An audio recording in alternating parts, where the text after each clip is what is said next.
皆さん、こんにちは。Hola a todos. 大家好. Salud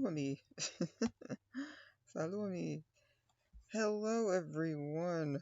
So, I'm gonna try to make this as short as possible, right? It's another Monday update recorded on a Sunday. But yeah, I basically wrote everything down to try to help me to just stick to what I got, and then I won't ramble for like 30-40 minutes because no. Alright, so first up is Japanese. I've been using the Honky JOPT app, and I just finished my first set. Uh, well, the very first set, right? So basically, what it does, it has each level, and then for each level, it has all of the terms and vocab and stuff broken up into individual sets. So I just finished like the first one. It uses like this SRS system, and I have to double check it, like because it has like a seed, a sprout, a blossom, and a flower. But I think there's like one more in there. I think it's like seed, sprout, blossom, bloom,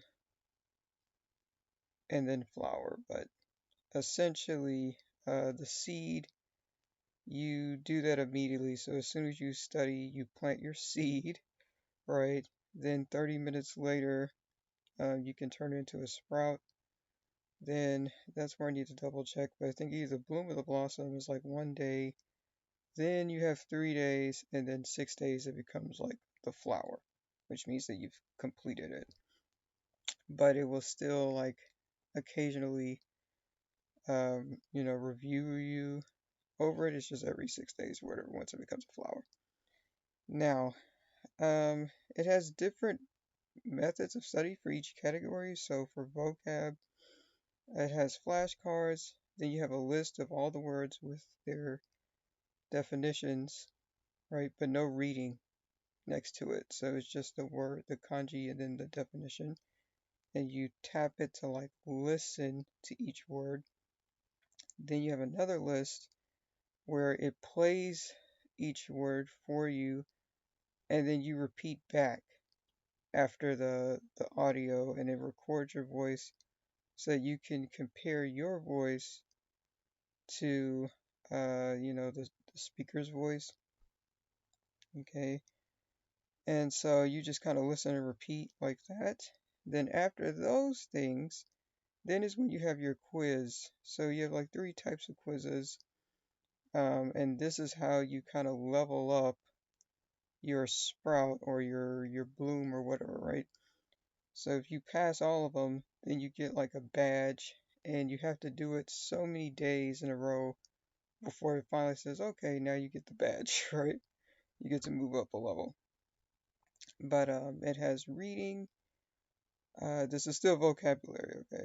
It has reading where it gives you the word, and then you have to select the correct reading for the word, right? Then it has definition where it gives you sometimes I think it gives you like the reading. I really can't remember too well, but essentially gives you the word, and then you have to select the correct definition in English. Then you have listening where it says the word, right? And you have like 2 options, like 2 words below, and you have to press the one that's correct. So that listening one I really like because it forces you to pay attention to the characters as you're learning them, because sometimes it has like some tricky ones in there. It's like, ooh. Or it has words with similar kanji, but the radical is different, so you have to really pay attention.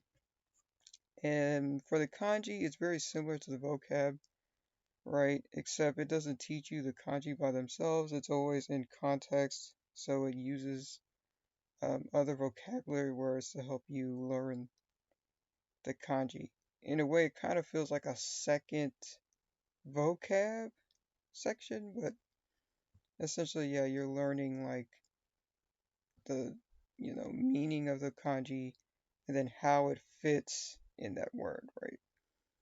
And the quiz is pretty much similar also to vocabulary. Then it has grammar. Grammar has just flashcards, and then it gives you a definition of the uses with some examples. For the quiz, it has like a star. Um, it gives you like a star quiz, star questions. So those who have studied for the JLPT, like, or have taken the JLPT, you know what I'm talking about, right? But basically, I hate these questions. I'll just be honest. I really feel like they're stupid. But basically, it has a sentence with like four blank spaces, right?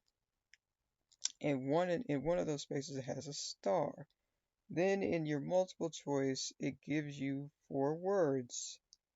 You first have to piece the sentence together, and then you have to figure out which one of those words is the correct word that fits into the star space.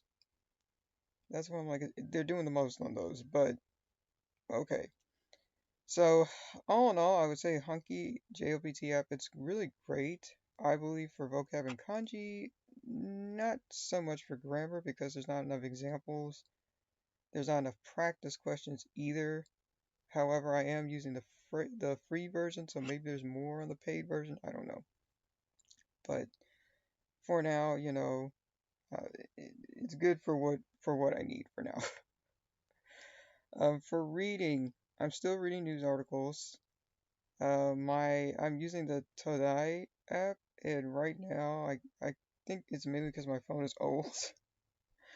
But there's like a highlight feature where you can highlight sentences and then it translates the sentence. That has not been working at all. It either tries to select all of the entire article when I try to move it, or I have to like, select the end of the word and then kind of try to highlight up, like slide it up, which is the opposite, right? In English, we read left to right. Japanese is more right to left. But even when it's horizontal, they still read left to right, but I don't know. Either way, it's not working. So it's irritating, but at the same time, it's useful because now I have to really read it and just kind of guess at what it could mean, like what they're talking about. And then I try to use my own dictionary because sometimes also in the Tadai app, it doesn't always, um, like it's not always defined properly. Like even when I use the translator, sometimes it gives like this weird definition or something. I'm like, I'm pretty sure that's not how we would say that in English, but okay. Uh, it's for that reason, right, that I really would love to do this with a tutor who I can be like, okay, so what exactly is being said here? Or so what exactly does this word mean? Like, how would I use this? But like I said last time, right? I can't afford to do that right now, so I'm just gonna continue doing what I've been doing on my own. But I think for the most part, I just need more time reading news articles because I am gradually kind of, getting adjusted to it. So, I'll see where I'm at come the end of March. Maybe see how that's going, but we'll see. For my listening with Japanese, I found the NHK News podcast, so I plan to start listening to that. You know, I'm not even gonna say. Usually, it's like, oh, this week, and no, I just plan to listen to it as soon as possible. Um, However, that being said, my listening has improved in Japanese. I took a 2 week break from my language partner, and I don't know, I was surprised because I was able to understand her for the most part. Like there was a part in the conversation where there were some words I just didn't know, but for the most part I was able to keep up with her and understand what she was saying, and she wasn't speaking slowly to me, right? So it was like at first I was surprised, like, oh, I can understand, and then I had to, you know how it is. You get caught up and you're like, oh wait, I need to listen. But yeah, I think part of it is my passive listening has kind of helped So I guess my ADHD brain, stored and recalled what it heard passively when I needed it. So yeah. The only thing, problem area, I think for now is that I really need something to help me with the into grammar. So I've been thinking about going back to Rinshu and just setting it up so that I only focus on grammar.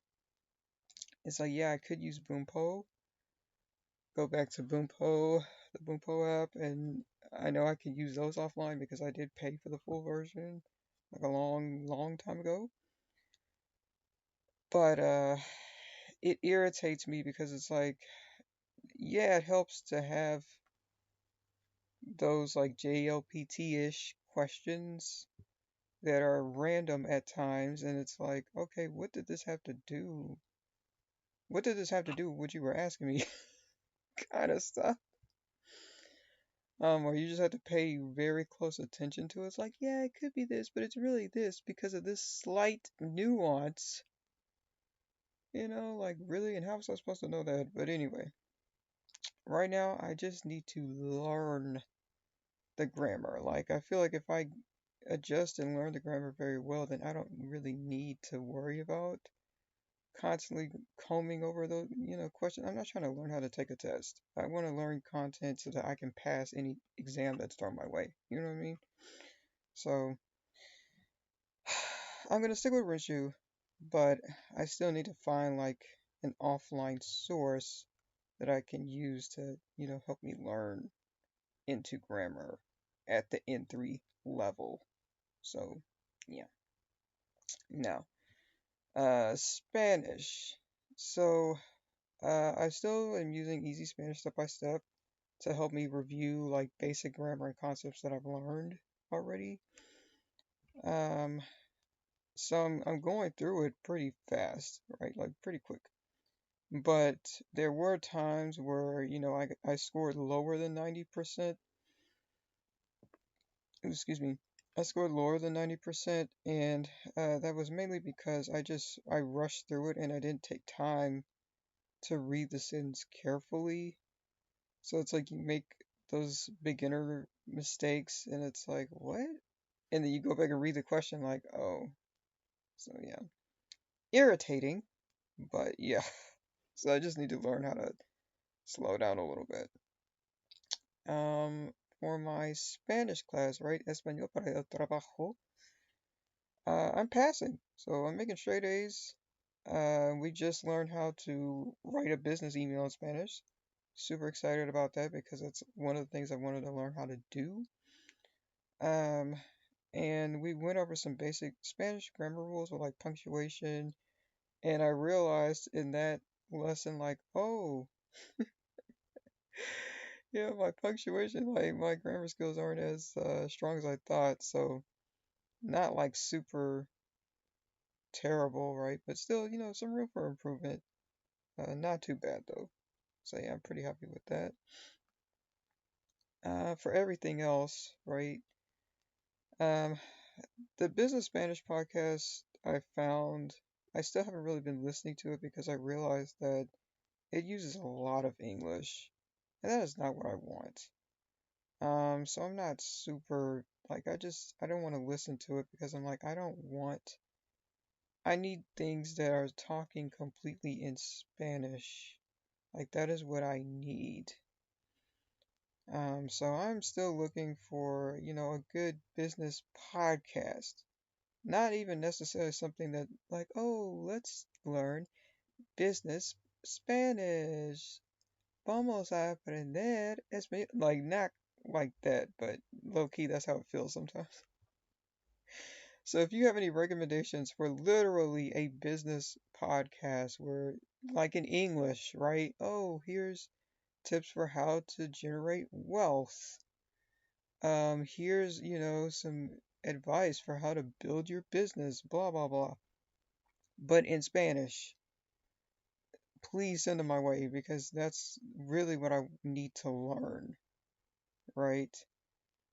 I mean, yeah, it's cool if it's like, okay, business etiquette type podcast, like, okay, this is how you should address people, but, you know, something along those lines. I didn't put it on here, but I also still listen to, I think it's Haciendo Iglesia, which is like a almost a Christian. It's like a Christian podcast, and it's a father and son.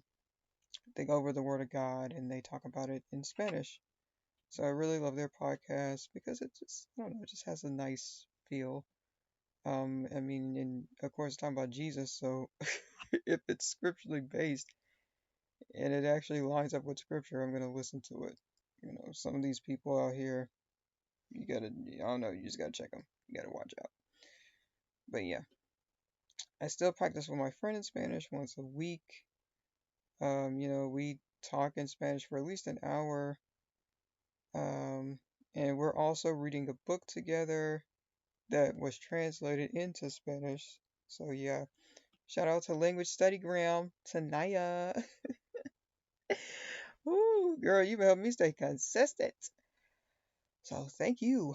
Um, and then today I just downloaded the BBC Espanol app to, because I've been saying I need to read news articles in Spanish. So to be honest, I don't know how that's gonna go because, like I said, my phone is old. It really feels like they're trying to force me to get a new device simply because you know how they do. Like they have the app and then they try to overload it with storage. They try to clog up your phone, and that's what's happening. So I don't know how long I'll have the app, but if I can at least halfway get on the internet, get online, then I'll just do that. But we'll see. Okay, Chinese, Mandarin. So I'm still using immersive Chinese. I'm doing the mid-beginner lessons. I can't remember if I shared that, but yep, I am finally in the mid-beginner lessons on that app. And I'm still doing my new method where I listen to the audio. I try to guess the English translation. And then as I'm still I listen to it again to make sure I try to hear like all the words that they're saying, right? Then I try to like repeat it back. Then finally I'll check, show the characters, then show the sentence in English, and then finally I check the tones. Just to kind of make sure I'm saying the tones right. That's important in Chinese, right? You got to get the tones right. Okay. Now people are like, oh, it doesn't matter. It does matter. It does. That's like saying not having the right stress on the word. Doesn't matter, right? What difference does it make if I say difference? Well, it does because it's difference and not difference, right? Between documentary and documentary, it makes a difference. So yeah. For shows and like dramas and things, I love Jackson Wang. So pretty much every show this man has featured on or whatever, hosted, whatever, I've been watching them. But the funny thing is that as I start watching these shows, I'm like, oh, you know what? I actually kind of like this show. It's pretty dope. So, so yeah, thanks, Jackson. 谢谢王嘉. Um, but now, right? It's like, okay, I need to find new things to watch because as of now, I've only been watching like 摆脱了冰山, 以家人之名, and Pao Bu or Pao Nan, which is like Running Man China. And yeah, it's like I don't want to bore my friend and other Chinese speakers to death. So it's like I gotta find something else. I'm currently trying to find like a crime mystery detective drama, kind of like Chicago PD or Lupin, like the French series I've been watching. I love Chinese variety shows. They're like crazy over the top and they're wild, but they're great to watch and they're hilarious, so I like them. Uh, I do kind of like Chinese movies, right? Like I do like Chinese movies. The problem is I have to be in the mood to watch a movie because watching a variety show for like an hour and a half is easier for me because there's more movement, there's more action and things going on, whereas with a movie, there's this sense of like I have to be still, and I don't know, it's different. It just has a different feel to it. And so yeah, I had to be in the mood to watch those. So I think I'm just gonna stick with watching variety shows and things. As for everything else, like listening, reading, and such, I'm still practicing with my friend Shanghai, who is super patient with me and very kind. And I plan to start taking like the words and phrases that she teaches me in our exchanges and make flashcards with them so that it will help me remember. But then also, like, she doesn't have to keep reteaching me stuff. So yeah. And for podcasts, like, I'm sorry, but there's this podcast called Shameless Sisters, and in Chinese, well, it says Shameless Sisters, and then 好意思姐妹，意思姐妹. So literally, it's like very interesting sisters, but I love their podcast. It's like a mix of English, Mandarin, and some Shanghainese. They're just really funny, and they're super great storytellers. They have big energy, I love their energy. And you're listening to like two friends chat, and it feels like you're also their friend, and you're getting to like be part of these conversations, and I don't know, it's just awesome. I really love listening to them. Like, even though I don't understand everything, they're very interesting to listen to. So, very fun. Okay, now then, français. So, my progress with French has been incredibly slow. Like, slower than all the other languages I've studied combined. Slow. However, I still believe, right, that the slow and steady wins the race. So, it's like, okay, it's been gruelingly slow, but I'm still making progress, right? I can say my colors, I can count, I can say like a short intro.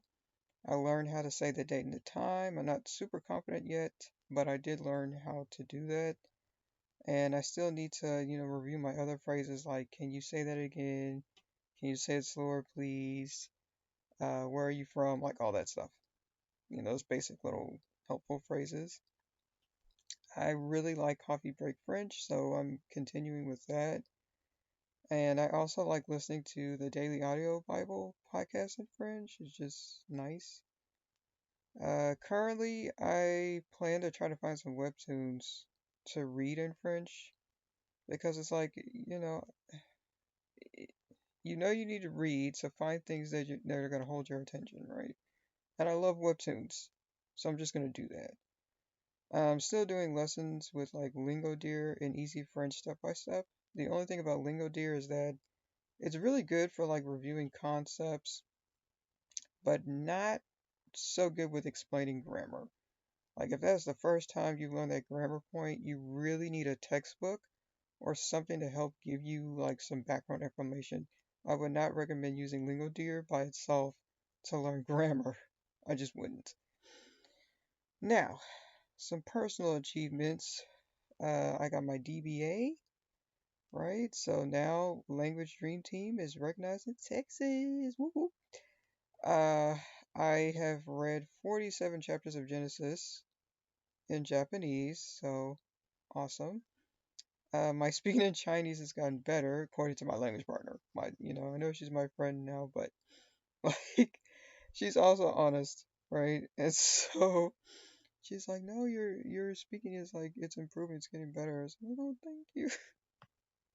So I'm happy about that. Um, I'm also noticing with my Chinese that a lot of times it's like, "Oh, she'll teach me how to say something." I'm like, "Oh, I know all of those words. I just didn't know I could put them together to express this particular thing." So it kind of makes me wonder how much do I actually know in Chinese, and maybe my level is higher than I think. But because, I'm still kind of learning how to put things together. So I think once I get the hang of that, it's gonna accelerate um, exponentially. But with my Spanish, I'm now at the level where I just naturally slip into it. So it's only a matter of time before I just randomly start talking to people in Spanish. my family or whoever, and they're gonna be looking at me like, "What are you saying?" So, so yeah. And yeah, my French listening seems to be improving rapidly, right? Like it's easy to be like, "Oh, my listening is improving" when you're watching something with like English subtitles. However, I noticeably like I don't know, like I can start I don't know, it's weird. It feels like with French, I'm picking up the words faster than I have with the other languages. So I don't know. Maybe I'm becoming more of a listen person. I don't know what that is. Auditory, an auditory learner where I need to start switching to listening first and then like learn grammar, learn vocab, and all those other things. But yeah, I'm very happy with it, and that's it. And we kept it under 30 minutes. I mean, still long, but I'll get there. Next time I'll try to just give the key points. But until next time, じゃあまたね、バイバイ。hasta la próxima. 嗯，再见. I need to learn how to say something like that in Chinese too, but 再见. Uh, a bientôt. A bientôt. Bye.